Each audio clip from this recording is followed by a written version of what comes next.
Rick loses a point here because that's absolute that's bullshit. It's absolute bullshit.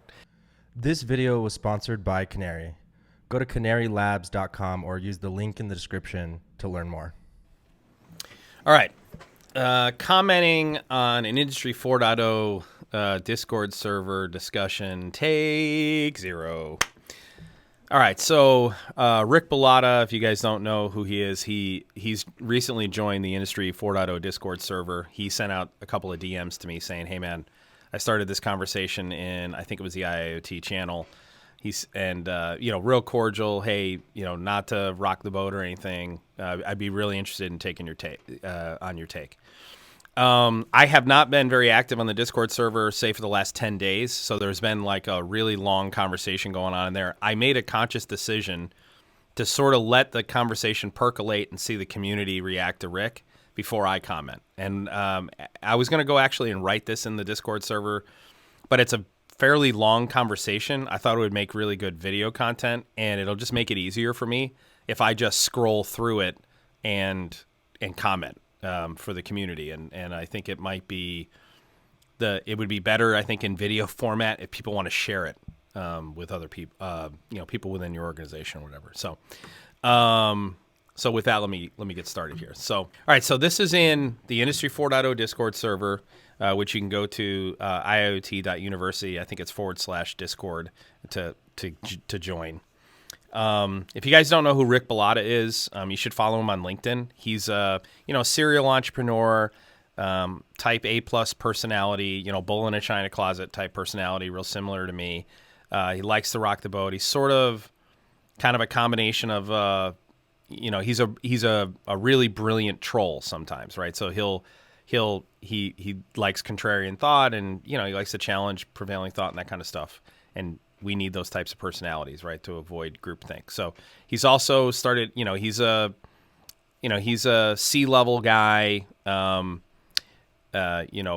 for other companies initially. I think he was originally a Wonderware guy. I think if I remember that correctly, I think he was originally with Wonderware. And then I know that he was one of the founders of ThingWorx, okay? One of the original developers of ThingWorx. Let me say this. I think Rick Bellotta in many ways is part of the problem. So while he's gifted and he creates great technology, he's the first guy, he's a guy who's going to sell his technology to the empire and not the rebellion. And so that, I don't know what Rick's mission is. Like, I don't know, is he just purely a capitalist and I just want to make a lot of money? Or do I want to do something bigger than that? Because making money's easy, honestly. Like, once you know how to do it, it's easy. But I don't know what Rick's mission is. So I've never actually asked him. I probably should. Maybe the goal is to have him like on a podcast and have this conversation. But what I do know about Rick is that he's brilliant, type A, contrarian, pushes through. My personal opinion, Rick's part of the problem, part of the reason our industry is the way it is, right? He sold his companies, was part of selling his companies off to people who their goal was to exploit their customers. And he knew that. He knows that that's how they are. He knows exactly what they're talking about in the boardroom. I'm pretty sure he was a C-level at Wonderware. And by the way, they weren't the least bit fucking interested in taking care of their customers. Their goal was to make money, and that's it. There's nothing wrong with making money. As long as you have an option to make money morally, you have an option to make money as a subset of a much bigger plan, or just making money is the bigger plan, right? I don't care for people who are in the goal, their primary goal is to just make money, right? It just seems too vapid. It seems soulless. It seems empty. This is why David Brooks in his book, The Second Mountain, talks about how all of the greatest industrialists and capitalists of the 20th and 21st century get to a point in their lives where they feel like shit about themselves, and they spend the rest of their life trying to make up for all the exploitation they did in the first 40 years. I'm obviously not saying that Rick has done that. I don't know that. What I'm saying is I don't know what Rick's mission is. So I don't know if he wants to be part of something bigger or if he's just purely a capitalist. Based on the history of he's brilliant development and who he sold to, he's been part of the problem. That's just full stop, and I'll probably tell him that when we talk in the podcast. And my guess is he probably agree. PTC hasn't done a lot of great things with ThingWorx. I have lots of friends who work for PTC, for companies that PTC has acquired. Very few people have anything good to say about PTC, including the people who work there. Okay. That doesn't mean that PTC is a bad company, but PTC didn't take ThingWorx that Rick Bellotta created, that was part of creating, and made it better. What they did was they made it a lever to pull customers into their ecosystem and then bleed them dry through 1,000 cuts. And that's part of our problem. That's part of the problem in the industry. And that's just a simple fact. Okay. I know that folks at PTC will probably be pissed off at me that I said that. I'm not diminishing the company in any way, shape, or form. It's more of a call to action, right? Change the way you go to market. Why the fuck would you partner with Rockwell Automation? I mean, I lost all my respect for PTC with that $1 billion partnership because Rockwell is an example of how not to do it. They're an example of how a big, huge company in pursuit of the dollar, the almighty dollar, benefits nobody but themselves. Even the people who have the closest partnerships with Rockwell Automation don't advocate for Rockwell Automation. Okay? And there's a great adage in life, when someone shows you who they are, believe them. Okay? All right, let's go through here. Done with my 6-minute dissertation on this shit. All right, so Rick Bellotta says, and this is in the, it's the IIoT, hashtag IIoT on Discord. So he says, hey, new guy here. Is this the place to talk about all the deficiencies of MQTT and SparkPlug-B? Real quick, I have not read through the threads here, so I may say things other people bring up later. Great intro, great way to, introduce yourself. Let me say this: deficiencies of MQTT and SparkPlug-B. There are only deficiencies in MQTT and SparkPlug-B. The SparkPlug-B deficiency is the edge of network focus as opposed to the instrument focus. Like, I would love to see the SparkPlug-B standard be more focused on instrument as opposed to edge of network node.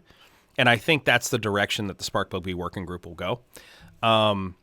Because one of the things that you really have to do with SparkPlug-B is aggregate data into the edge of network node. And while that's not a huge problem, it can be. It does make you think about the way that you're going to organize your data in the unified namespace. All right, so Mark, so let's go, Rick. Okay, so Matt Paris says, you obviously don't know what you're talking about. There aren't any deficiencies with MQTT or SparkPlug-B. Have you even read the specs? Well, you probably have, since they're so short. By the way, it's good to have you here, Rick.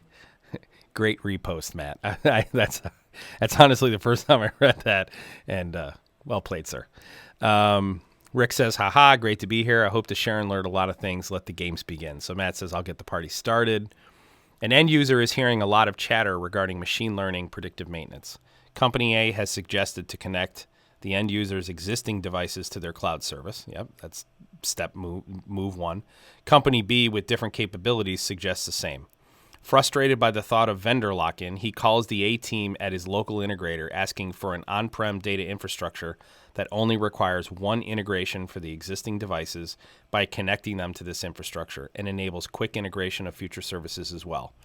The end user wants a proof of concept in 2 months. The integrator isn't interested in developing any hardware or software, so will integrate components from commercial off-the-shelf products. Rick, what are the top technologies implemented by products that this integrator should investigate? All right, Dr. Zimmerman says this is going to be real interesting. So Rick Bellotta says, let's start with one contrarian thought. Companies don't usually get frustrated by vendor lock-in. That's a myth perpetuated by, other vendors. Yeah, this is absolutely not true. I don't know if Rick has ever worked for an end user. Remember, my career started in manufacturing. So I spent 5 years in mining.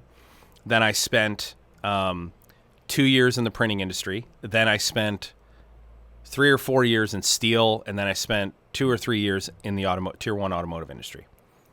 All we ever did was complain about vendor lock-in. All we ever did was complain about how vendor A doesn't support integration with vendor B. Or in order to, they'll say, hey, I'm vendor A. Yeah, why are you looking, hey, vendor A, who makes our PLCs or makes whatever.